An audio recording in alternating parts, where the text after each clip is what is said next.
Hello everyone, नमस्कार, good morning, good afternoon and good evening. आज के इस वीडियो में हम जानेंगे simply and easy to understand कुछ ऐसे लैंग्वेजेस में जो आप आसानी से समझ सकते हैं। हमारे फेफड़े खराब होने के कारण क्या होते हैं, जो मोस्ट कॉमन रीजंस होते हैं हमारे फेफड़े यानी लंग्स खराब होने के, वो क्या क्या होते हैं। तो आज के इस वीडियो में कुछ महत्वपूर्ण जानकारियाँ हम शेयर करेंगे। मैं आपसे उम्मीद करूंगा इस वीडियो को अंत तक ज़रूर देखिएगा। अगर आप कुछ पूछना चाहते हैं तो मुझे कमेंट ज़रूर कीजिएगा। अगर आपने वीडियो अभी तक लाइक नहीं किया है तो लाइक ज़रूर कीजिएगा। जितना ज़्यादा आप लाइक करेंगे उतना ही ये वीडियो ज़्यादा जाएगा, ज़्यादा लोगों का फ़ायदा हो सकता है, ज़्यादा लोग इस जानकारी को प्राप्त कर सकते हैं। और उम्मीद करूँगा कि आप इस वीडियो को शेयर ज़रूर करेंगे। अगर आप हमारे इंस्टाग्राम पर नहीं जुड़े हैं तो मुझे फॉलो करें, लिंक मैंने डिस्क्रिप्शन में दिया हुआ है। अगर आप हमारे फेसबुक पर कनेक्ट नहीं है तो मुझे फेसबुक पर भी आप कनेक्ट हो सकते हैं मुझसे, वहाँ पर भी हम कुछ अच्छे अच्छे पोस्ट करते रहते हैं। अगर आपने हमें ट्विटर पर फॉलो नहीं किया तो आप ट्विटर पर फॉलो कर सकते हैं, उसकी भी लिंक हमने डिस्क्रिप्शन में दी हुई है। सबसे पहले समझ लेते हैं फेफड़ों के बारे में। लंग्स हमारी बॉडी के बहुत ही महत्वपूर्ण अंग हैं, ऑर्गन्स हैं। हमारे लंग्स अगर डैमेज होते हैं तो हमें सांस से रिलेटेड, फेफड़ों से रिलेटेड कई सारी बीमारियां होने लगती हैं, जिसमें मोस्ट कॉमन होता है निमोनिया। निमोनिया एक ऐसी बीमारी होती है जो बड़ों में होती है, बच्चों में भी होती है, और जो वृद्ध एज के होते हैं उनमें भी हो जाता है। तो यहाँ पर हमें समझने वाली ये कुछ महत्वपूर्ण जानकारियाँ हैं कि हमारे लंग्स किस कारण से डैमेज हो रहे हैं, खराब हो रहे हैं। अगर किसी व्यक्ति को बार बार इन्फेक्शन होता है, एलर्जी जैसी समस्या होती है, तो उस मरीज के लंग्स जो हैं, रेस्पिरेटरी सिस्टम जो है, धीरे धीरे वीक होना स्टार्ट हो जाता है, कमज़ोर होना स्टार्ट हो जाता है। इसके अलावा अगर कोई व्यक्ति को निमोनिया है या उस व्यक्ति को कोई लंग कैंसर है, तो ऐसी सिचुएशंस में मरीज के जो लंग्स होते हैं वो डैमेज होना स्टार्ट हो जाते हैं। अगर वो प्रॉपर ट्रीटमेंट नहीं लेता है मरीज, तो उसको बहुत सारी दिक्कतें आ सकती हैं और आने लगती हैं। यहाँ पर कुछ बातों का ध्यान रखना होगा, जैसे ट्यूबरक्लोसिस है, ब्रोंकिएक्टेसिस है, प्लूरल इफ्यूजन है। इस तरह की बीमारियों से हमारे लंग्स बहुत जल्दी डैमेज होने लगते हैं। एक बार हमारा लंग्स अगर डैमेज होता है यानी ख़राब होना स्टार्ट हो जाता है, तो ये पूरी तरह से स्वस्थ नहीं होता है।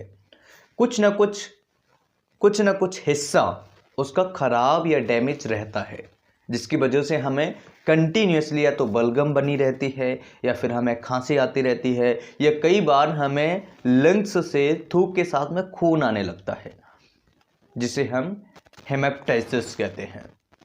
हेमेप्टाइसिस और हेमेटेमेसिस दो अलग वर्ड हैं। हेमेटेमेसिस का मतलब होता है कि खून की उल्टियां होना, वह खून जो हमारे पेट से आ रहा है, और हेमेप्टाइसिस का मतलब होता है वह खून जो हमारे स्पुटम के साथ में आ रहा है, जो हमारे फेफड़ों से आ रहा है, लंग्स से आ रहा है, जो मोस्ट कॉमन लंग्स कैंसर में होता है। कई बार ट्यूबरक्लोसिस के मरीज में भी ये ब्लड आ जाता है। ये मोस्ट कॉमन होता है, हमें कंफ्यूज नहीं होना है। यहाँ पर और जो कॉजेज़ हैं, जो और कारण हैं, जैसे कि कई मरीज होते हैं उनको एक्सीडेंटल उनकी रिब्स फ्रैक्चर हो जाती हैं, तो उनके लंग्स में उनकी ही रिब्स अंदर धंस जाती है। तो ऐसे सिचुएशन में वहाँ का एरिया पकने लगता है, प्लूरल इफ्यूजन हो जाता है, लंग्स में पानी भर जाता है, लंग्स में पस पड़ जाता है। कई बार जो लंग्स की कवरिंग होती है वहाँ पर जो प्लूरल इफ्यूजन है या फिर पस जो है, एम्फाइसेमा हो जाता है। इस तरह की खराबियाँ एक्सीडेंट के बाद में उस मरीज को देखने को मिल सकती है। अब ये ज़रूरी नहीं है कि हर व्यक्ति में ऐसी सिचुएशन हो, लेकिन ज़्यादातर केसेस में जिनकी रिब्स फ्रैक्चर होती है, अंदर की तरफ धंस जाती है थोड़ा बहुत, तो उस कवरिंग को डैमेज करती है और वहाँ से वो उसके अंदर पस बनना या फिर पानी भरना स्टार्ट हो जाता है। निमोनिया जैसी बीमारियां हैं, ब्रोंकिएक्टिस जैसी बीमारियां हैं, सीओपीडी जैसी बीमारियां हैं, जैसे chronic obstructive pulmonary disease disorders जो होते हैं, ऐसी प्रॉब्लम्स में भी दिक्कत आने लगती है। अगर किसी व्यक्ति को लगातार लंबे समय से कोई इन्फेक्शन चला आ रहा है, वो भी लंग्स का इन्फेक्शन है, तो ऐसी सिचुएशन में भी हमारे लंग्स डैमेज होना स्टार्ट हो जाते हैं। हमारे लंग्स को हम बचाएंगे कैसे? हमें क्या क्या ध्यान रखना होगा। सबसे पहला होता है एज फैक्टर। एज फैक्टर में हमें कुछ चीज़ें ध्यान रखनी होंगी, जैसे कि अगर बच्चे हैं तो बच्चों को सर्दी से बचा के रखें। अगर बच्चों को सर्दी के मौसम में यानी ठंड के सीजन में, विंटर सीजन में उनको जुकाम खांसी कम होता है, कंटिन्यूसली लंबे समय तक नहीं चलता है, तो ये बहुत अच्छी बात है। और जिनको बिल्कुल भी नहीं होता है, जो सर्दी में बचा के रखते हैं या जिनकी इम्यूनिटी जिन बच्चों की अच्छी है, या एक बार भी अगर जुकाम खांसी होता है तो ये बहुत अच्छी बात है। लेकिन जिनको लंबे समय तक, जैसी सर्दियां आएंगी उनको लंबे समय तक बच्चों में जुकाम खांसी जैसी शिकायत होने लगती है, तो ऐसी कंडीशन में उन बच्चों की लंग्स खराब होने के चांसेस, वीक होने के चांसेस बढ़ जाते हैं, क्योंकि उनको निमोनिया हो जाता है। ऐसा नहीं है कि निमोनिया को हम ठीक नहीं कर सकते, लेकिन जो लंग्स की एफिकेसी है, जो सांस लेने के इफेक्टिवनेस है, वो कम हो जाती है। बच्चे सांस नहीं ले पाते, गड़गड़ की आवाज़ आने लगती है, व्हीजिंग साउंड्स आने लगते हैं, अलग अलग प्रकार के साउंड्स जो है, क्रैकल साउंड्स देखने को मिलते हैं। तो ये अलग अलग प्रकार के साउंड्स अलग अलग बीमारियों में देखने को मिलते हैं। अगर किसी व्यक्ति को अस्थमा है, अगर किसी व्यक्ति की नलियां, फेफड़े के अंदर जो नलियां होती हैं वो सिकुड़ रही हैं, तो उसमें व्हीजिंग साउंड्स देखने को मिलता है। व्हीजिंग साउंड्स देखने को मिलेगा। अगर वहां पर म्यूकस इकट्ठी हो रही है, वहां पर जो एयरवे है म्यूकस से बंद हो रहा है, तो ऐसी सिचुएशन में मरीज को क्रिपिटेशंस जैसी सिचुएशंस देखने को मिलेगी।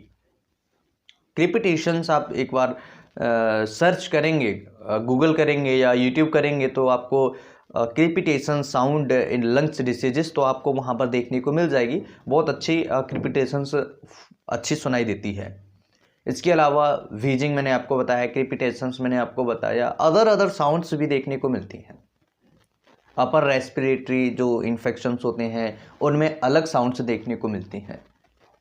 तो यहाँ पर कॉमनली जो छोटे बच्चे हैं वहाँ पर उनको सर्दी में बचा के रखना चाहिए। अगर एक बार होता है पूरी सर्दी के मौसम में, पूरे विंटर में, पूरी एक साल में जब सर्दी का मौसम आता है 2-3-4 महीने का, तो इसमें अगर केवल एक बार या ज़्यादा से ज़्यादा 2 बार उसको कॉमन कोल्ड, कफ कोल्ड होता है तो कोई दिक्कत नहीं है। लेकिन कंटिन्यूसली अगर उसको बना है, दवाइयाँ चल रही हैं, ठीक नहीं हो रहा है, तो उसको निमोनिया हो सकता है। निमोनिया होने के चांसेस बढ़ जाते हैं। दूसरा जो यंग एज है, यंग एज में इतना ज़्यादा प्रॉब्लम नहीं है। यंग एज में इम्यूनिटी अच्छी होती है, ब्लड प्रेशर अच्छा होता है, खान पान अच्छा होता है, एक्सरसाइज होती है, तो यंग एज में ज़्यादा कोई प्रॉब्लम नहीं है। लेकिन जो हमारे वृद्ध एज के बुज़ुर्ग हैं, हमारे ओल्ड एज के बुज़ुर्ग हैं, उनमें समस्याएं देखने को ज़्यादा मिलती हैं। जिनकी उम्र 60 से ज़्यादा है, जिनको पहले इन्फेक्शन रह चुका है लंग्स का, या लंग्स इन्फेक्शन उनको है, कंटिन्यूसली रहता है, तो ऐसी प्रॉब्लम्स, लंग्स वीक होने के चांसेस उनको ज़्यादा देखने को मिलते हैं। उनमें निमोनिया भी हो जाता है, तो कई बार उनकी सिकाई करनी पड़ती है, जैसे बच्चों की सिकाई करते हैं उसी तरीके से वहाँ पर भी उनकी सिकाई करनी पड़ती है। तो ये लंग्स वीक होने के कुछ एज फैक्टर्स होते हैं जिसमें ज़्यादा मोस्ट कॉमन प्रॉब्लम्स देखने को मिलती है। इसके अलावा डस्ट, पॉलेंस से हमें बच के रहना है। हमें पता है कि इस रास्ते से धूल मिट्टी उड़ती है बहुत ज़्यादा, या इस रास्ते में बहुत ज़्यादा धुआं रहता है, या इस रास्ते में बहुत ज़्यादा स्मेल रहती है। तो इस तरह के रास्ते को अवॉइड करें, क्योंकि अगर उस रास्ते को हम अवॉइड करेंगे तो उसका बेनिफिट ये होगा, हमें किसी भी तरह की स्मेल या किसी भी तरह की गंदी इन्फेक्शंस या पॉलेंस, डस्ट अंदर नहीं जाएगी, जिससे कि हमें म्यूकस नहीं बनेगा। नॉर्मल जो म्यूकस होता है वो बनता रहेगा, चलता रहेगा।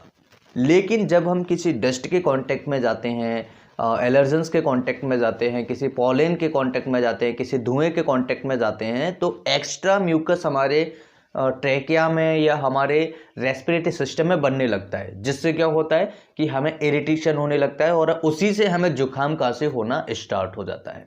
तो हमें ये चीज़ अवॉइड करनी चाहिए। उस रास्ते को हमें बदल कर किसी दूसरे रास्ते से जाएं, या फिर अगर रास्ता एक ही है तो उस रास्ते से जब निकलें तो अपने मुंह पर या तो कपड़ा लगाएं या मास्क लगाएं, या जो भी आप प्रिवेंट कर सकते हैं वो से आप ढक लेना चाहिए केवल उस एरिया के लिए।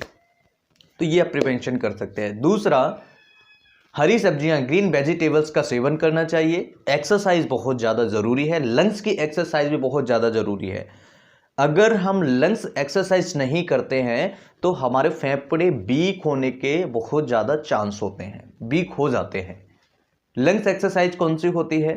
आमतौर पर हमने सुना है योगा करते हैं, मेडिटेशन करते हैं, लेकिन लंग्स की एक्सरसाइज कौन सी होती है? लंग्स की एक्सरसाइज के लिए आपको एक रेस्पिरोमीटर की ज़रूरत पड़ सकती है। दूसरा, आप अगर इसे नहीं लेना चाहते तो आप घर पर डीप ब्रीदिंग कर सकते हैं। डीप ब्रीदिंग यानी लंबी सांस खींचना है, लंबी सांस धीरे धीरे छोड़ देना है। इसे आप दिन में 5-6 बार कीजिएगा। आपके लंग्स मजबूत होंगे, आपके लंग्स के अंदर ऑक्सीजन लेने की, ग्रहण करने की, एब्जॉर्ब करने की बहुत ज़्यादा क्षमता होगी, जिससे आपकी बॉडी फंक्शन अच्छा करेगी, ब्रेन अच्छा फंक्शन करेगा, क्योंकि ब्रेन पूरी बॉडी के लिए ऑक्सीजन की ज़रूरत होती है और ये ऑक्सीजन आरबीसी के अंदर बैठ के आती है। एक गाड़ी है, उसके अंदर 4 हीमोग्लोबिन बैठे हुए हैं, 4 ऑक्सीजन बैठे हुए हैं। 4 सवारियां हमने बैठा दी और वो गाड़ी पूरे एरिया में सर्कुलेट हो रही है। तो इसी तरीके से आरबीसीज के अंदर ऑक्सीजन बैठ के पूरी बॉडी में सर्कुलेट होता है और ये लंग्स में जाता है। जब हम एयर लेते हैं तो लंग्स में जाने के बाद ये ऑक्सीजन आरबीसीज ले लेती है और अपने अंदर बैठाती है, CO2 को छोड़ देती है, जो CO2 हमारे सांस के द्वारा बाहर हम निकाल देते हैं।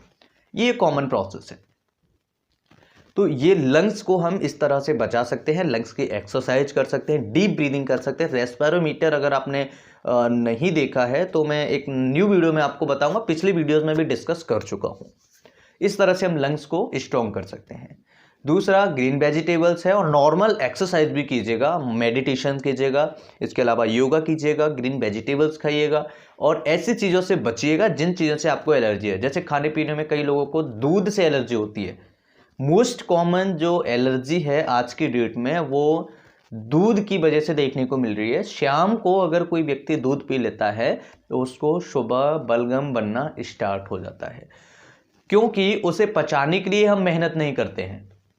दूध को पचाने के लिए प्रॉपर मेहनत की ज़रूरत पड़ती है। अगर आप दूध पी लेंगे, सो जाएंगे, मेहनत नहीं करेंगे सुबह भी, तो आपको जुकाम, कफ, कॉमन कफ कोल्ड हो जाएगा, बलगम बनना स्टार्ट हो जाएगा। तो इस तरह से आप कुछ चीज़ों को अवॉइड कीजिएगा। मुझे उम्मीद है कि वीडियो आप सभी के लिए बहुत ही ज़्यादा महत्वपूर्ण होगा। इस वीडियो से आप बहुत कुछ सीखेंगे। अगर वीडियो अच्छा लगे तो लाइक एंड शेयर करें, कुछ पूछना चाहें तो कमेंट करें। अगर आप हमारे नए चैनल पर नहीं विजिट किए हुए हैं तो लिंक मैंने डिस्क्रिप्शन में दी हुई है, डॉक्टर लोकेंद्र ब्लॉग। अब वहाँ पर भी नई नई पोस्ट, कोविड से रिलेटेड हर एक अपडेट वहाँ पर आपको देखने को मिलेगी। मैं फिर मिलता हूँ इसी तरह की नई वीडियो में, तब तक के लिए नमस्कार। Thanks for watching, have a nice day.